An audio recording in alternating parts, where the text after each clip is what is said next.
And there's a fire that I won't slay. There's a fire burn the fire brigade. Our souls tonight, we are losing this fight. Oh, help our souls tonight. Is no one on our side who's gonna help our souls tonight. 지난 시간에 아편 전쟁을 중요하게 다뤘던 이유가 제가 뭐라고 했는지 기억이 나실지 모르겠습니다. 동아시아에서 아편 전쟁만큼 중요한 역사적 사건, 근대에 있어서 사건이 또 있을까 하는 그와 같은 역사적인 무게 때문입니다.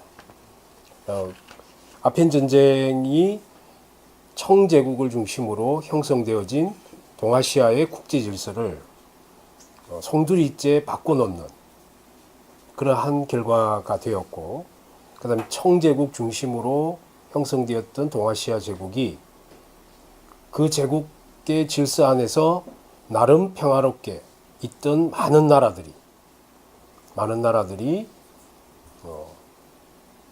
근본적인 문제부터 불안에 떨기 시작하면서 우리가 흔히 표현하는 서세동점, 서양의 세력이 우리 동양으로 점점 진출한다 라고 하는 서세동점의 위협을 직감하게 됐습니다. 아편 전쟁이 아니었다면 그렇게까지 직감할 수 없었겠지만, 아편 전쟁, 즉 청제국 중심으로 형성되어진 동아시아 국제관계가 그 종주국이었던 청나라가 이름도 듣도 보도 못한 당시 동아시아 사람들한테는 그 영국에 의해서 무참히 패배를 당했다. 그러면 청나라가 패배를 당했으니 우리 조선이면, 우리 조선은 우리가 그 영국이나 아니면 서양의 많은 나라들을 이길 수 있을까? 그들이 침략해 오면 우리는 어떻게 해야 되나? 똑같은 위협과 공포를 일본도 느끼고 있었거든요.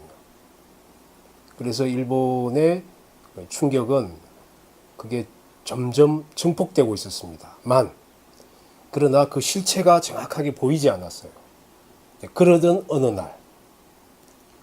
날이었는데, 그 전에 오늘 주로 나오는 사츠마가 어디냐면 바로 여기입니다. 사츠마. 이 지도를 잘 이해하는 게 굉장히 중요합니다. 여기가 사츠마예요. 그 다음에 이 부근이 나가사키입니다. 나가사키이고, 이제 나가사키인데, 여기 나가사키는 여기 보면 한자로 히젠, 비전 이렇게 되어 있습니다. 이걸 히젠이라고 부르는데, 히젠 지방에 있는 하나의 도시지만 일본에서 유일하게 데지마라고 하는 조그만 인공섬이 있는데, 그 섬에 아주 오래전부터 네덜란드 상관이 있었어요. 그래서 그 길을 통해서 일본이 근세 문화를 상당히 많이 받아들였습니다. 오늘 또 주 무대가 되는 게 여기 장문하고 여기 주방, 근데 요 두 개를 합쳐서 초슈라 그럽니다. 초슈, 한자로는 장주 이렇게 쓰는데, 여기가 사츠마, 초슈. 그 다음 여기가 토자 이렇게 써 있는 여기가 토사입니다. 우리가 토사라고 있는데 한국 사람들은 도사 이렇게 잘 표현을 합니다. 우리 투견에 잘 등장하는 개가 도사견이거든요. 그 도사견의 원산지가 바로 여기입니다. 여기가 해당이 되겠습니다. 이와 같은 이 에도가 한 280년 가까이 나름대로 평화롭게 유지가 되고 있었어요.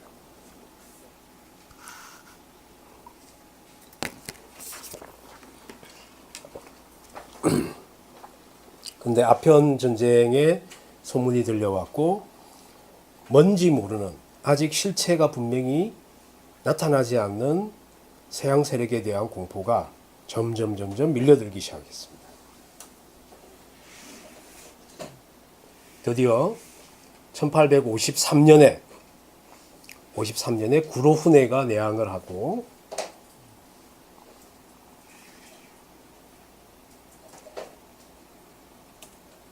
이 화면은 1854년의 그림입니다. 그래서 위에 화면에는 1854년이라 되어 있는데 1853년에 5척의 구로훈해, 이 흑선이잖아요, 그죠? 흑선입니다. 흑선, 여기서 멀리서 보면 이게 실제로는 검은색이 아닌데 검은색 배처럼 보이죠? 이런 배들이 이 동경만, 아까 봤던 그 동경만이라고 그러는데 그 동경만 요코하마 인근에 5척이 나타났어요. 그래서 그 5척이 개항을 요구합니다. 근데 여기 있는 사람이 이제 매튜 페리라고 하는 사람. 당시 미국 해군 제독이었습니다. 이 매튜 페리라고 하는 사람이 1853년에 동경만에 왔습니다. 근데 개항을 요구했는데 무역을 하자는 거예요. 그럼 무슨 무역을 할까? 사실 이 당시에 1850년 즈음에는 그때가 1850년이면 아편 전쟁이 있고 나서 영국에서는 산업혁명이 막 이렇게 일어났다는 이야기를 말씀을 드렸잖아요. 그러니까 산업혁명이 일어났습니다. 영국에, 유럽에는. 근데 산업혁명이라고 하는 것은 사실은 인간이 움직일 수 없을 정도의 엄청난 에너지를 가진 기계가 움직이는 거예요. 그러니까 바퀴 하나가 높이가 이 빌라 정도 높이가 돼요. 근데 그 어마어마한 그 바퀴가 움직이면 그 바퀴의 그 기아를 바꾸면 그 바퀴보다 작은 기아면 이 바퀴가 한 바퀴 돌 동안 작은 바퀴는 여러 수십 바퀴를 돌지 않습니까? 그게 이제 기아잖아요. 우리가 말하는 그런 기아의 형태가 되는데 그렇게 하면 이 큰 바퀴를 하나를 움직여서 작은 바퀴 여러 개를 거기다 붙여 놓으면 엄청나게 빨리 움직이는 바퀴들이 막 생깁니다. 회전을 한다라는 거죠. 그러면 이 회전하는 그 에너지가 다른 벨트라든지 이런 게 연결이 되어서 그게 속도가 조절이 되고 그래서 뭔가 기계가 돌아갑니다. 우리가 아는 전기 열차, 기관차 있죠. 그 바퀴가 그렇습니다. 그게 안에 돌아가는 그 전기를 내뿜으면서 그게 기계가 돌아가는 그와 같은 형태인데 그런데 이 기계들을 돌리는 데 있어서 문제가 하나 있었어요. 바퀴는 쇠로 만들었습니다. 내구성을 위해서 쇠로 만들었어요. 그런데 이 바퀴를 물리려고 하는데 이 바퀴도 쇠와 쇠가 물리면 어떻게 되겠습니까? 마모가 일어나잖아요. 마찰이 일어날 뿐만 아니라 그 마모나 열에 의해서 그 톱니바퀴 부분이 변형이 되거나 합니다. 보통 우리가 그와 같은 쇠로 되어 있는 물체들을 서로 이 마찰을 시키거나 할 때 지금은 우리가 쉽게 윤활유를 쓰잖아요. 윤활유를 쓰면 됩니다. 그런데 당시에는 오늘날 우리가 생각하는 윤활유가 없었어요. 지금 윤활유는 뭐 다양한 물질에서 나옵니다만은 석유 제품이 주류를 이루었습니다. 그러니까 석유 공업이 발달해야 가능한데 당시에는 석유를 사용할 수는 있었어도 석유를 통한 많은 파생 상품을 만드는 기술은 없었어요. 그러니까 윤활유를 만들지 못하는 거야. 그러면 여러분에게 질문을 한번 하겠습니다. 그 산업혁명 때 그 큰 덩치의 톱니바퀴를 굴리는 데 필요했던 윤활유는 무엇으로 했을까요? 그 윤활유의 성질이 뭐 어떻게 돼야 되는지는 대충 이렇게 감이 오시죠? 일단 점도가 높아야 됩니다. 점도가 높아야 되고 그 다음에 그 자체로 그 마찰에 의한 열이 일어나더라도 불이 나지 않아야 돼요. 쇠와 쇠가 부딪히니까 열이 당연히 납니다. 마찰이 되면. 근데 그 마찰열이 있다 하더라도 화재가 일어나지 않아야 돼요. 그래야 안전하니까. 예, 점도가 있고 화재에 대해서 내구성이 있는, 열에 강한, 내구와 내열이 있는 물질이 뭐가 있을까요? 석유 말고, 석유에서 축출한 윤활유 말고 뭐가 있을까?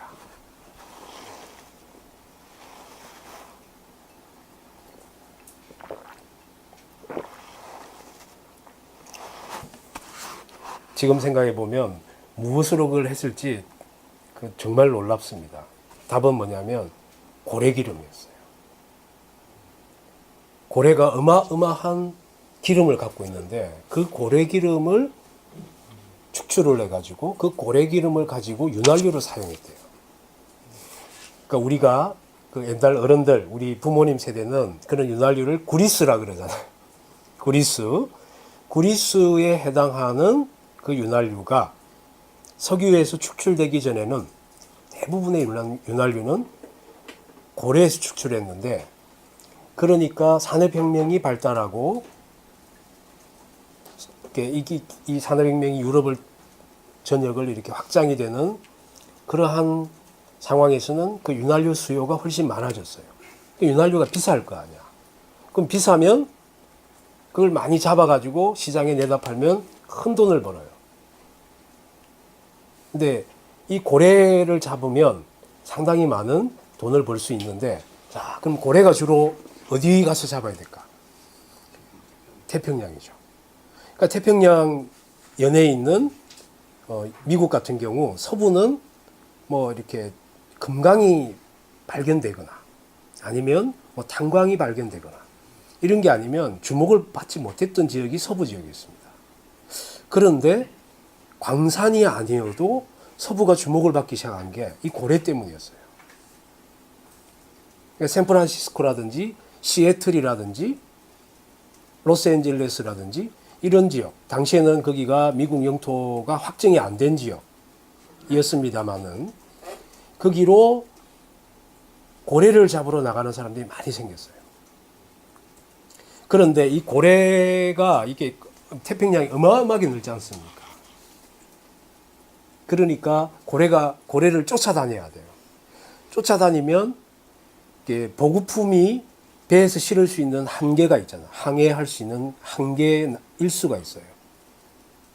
그러니까 일정하게 나갔다가 다시 돌아와야 되니까 고래떼를 눈에 보고도 그걸 잡으러 갔다가는 돌아올 수 있는 뭐 연료나 보급품이 없기 때문에 그냥 눈으로 보고도 그냥 돌아와야 되는 그러한 상황이니, 당연히 어민들 같은 경우, 고래잡이 어민들 같은 경우에는 우리가 이렇게 지나가서 미국에서 태평양을 횡단해 가지고 닿는 곳에 우리의 물자를 보급해 줄 수 있는 곳이람이 있다면, 그러면 우리가 보급품 걱정 없이 고래를 잡을 수 있겠다 하는 생각이 들었던 거죠.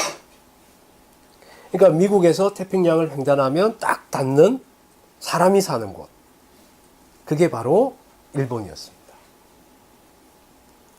그러니까 페리 제독은 개항을 원했고, 이 개항은 여러 가지가 있었습니다. 물론 고래만이 아니었습니다.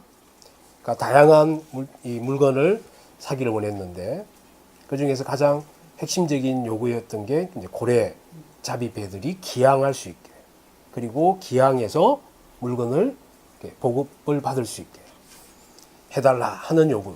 1853년에 일본 앞바다에 나타나서 다섯 척을 거느리고 나타나서 요구를 했습니다. 그러니까 일본 당시에 막부 정권은, 당시에는 막부 정권이었습니다.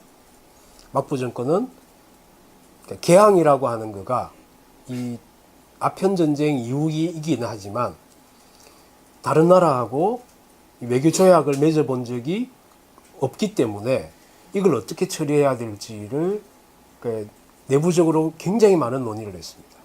조선도 마찬가지였고 일본도 마찬가지. 그래 방법이 뭐냐? 이 나라 사람들이 우리나라에 들어와서 우리가 우리 전통 문화가 감당할 수 없는 물건을 갖고 들어올 수도 있고, 왜냐하면 그건 청나라로부터 들어왔던 많은 이야기들이 소문으로 들려 들어왔기 때문에 이 공포심과 경계심이 있었거든요. 그러니까 이 다른 나라와 통교하는 게 굉장히 어려웠었어요. 그거는 거부감이 일어나는 그와 같은 정치적 상황이었습니다. 그러니 일본 내에서는 대부분이 그들과 통교하기보다는 개국하기보다는 쇄국을 해야 된다. 근데 우리 조선도 비슷한 상황이었잖아요. 다음 시간에 그 말씀을 드릴 수 있겠습니다만, 일본도 처음에는 쇄국을 결정했습니다. 그러니까 페리가 1년 있다가 다시 돌아오겠다 라고 해서 1년 있다가 진짜 보면 배 몇 척인지 보세요. 하나, 둘, 셋, 넷, 다섯, 여섯, 일곱, 여덟, 아홉, 여기 하나 더 있습니다. 10척. 뭐 기록에는 12척 이렇게 또 있고, 10척의 배가 여기 와서 한포 사격을 합니다. 한포 사격이 오늘 상당히 이제 많이 나오는데, 지난 시간에 잠깐 이야기를 했죠. 한포 사격이 갖는, 그러니까 이 전투나 아니면 전쟁에 있어서의 유리함. 육군의 포대는 포를 이렇게 방열하는 게 쉽지가 않습니다. 왜냐하면 포 자체가 굉장히 무겁기 때문에. 그런데 배는 이 포를 싣고 다니잖아요. 그러니까 포대를 옮기는 게 육군하고는 비할 수 없을 정도로 간단합니다. 그 다음에 함상 포격에 익숙해 있는 해군이면 배가 이렇게 움직이는, 롤링하거나 하더라도 충분히 정확한 포사격을 할 수가 있어요. 특히나 이와 같이 파도가 없는 내해 근처에서는 뭐 이렇게 딱 이렇게 배가 서 있는 셈이기 때문에 뭐 아주 간단하게 목표물을 정확하게 포격할 수 있습니다. 그러니까 위협 사격을 해서 그러니까 주민들이 소동을 일으키고, 그러니까 이에 대해서 대응하지 않을 수 없게 된 거죠. 그래서 결국에는 1854년에 여기 보시면 여기가 이 배에서 내린 미 해병 대원들입니다. 이렇게 보이죠? 여기가 이제 이 복장이 서양식 복장을 하고 있는 사람들이 미국인이겠죠? 이런 사람들. 그 다음에 여기는 구경꾼들. 이런 사람들 일본들입니다. 일본인. 여기 미국 군인. 그 다음에 여기 계속 지금 해병대가 상륙을 하는 모습들을 보여주고 있습니다. 여차하면 전투라도 벌일 태세를. 그렇게 해서 미일 화친조약, 미일 수호 통상조약, 뭐 다양한 이름으로 이렇게 부르는데, 일종의 그러니까 굉장한 불평등 조약을 맺게 되고, 1854년부터 미국하고 조약을 맺으니까 그 다음에는 영국, 독일, 프랑스, 러시아, 이렇게 전부 다 다른 나라들도 미국하고 계약을 맺었으니 우리하고도 맺어야 되지 않냐라고 요구를 하면서 달려드는 거예요. 그러니 뭐 속수무책으로 일본은 이런 서양의 다양한 나라들하고 여러 나라들하고 불평등한 조약을 맺게 됩니다.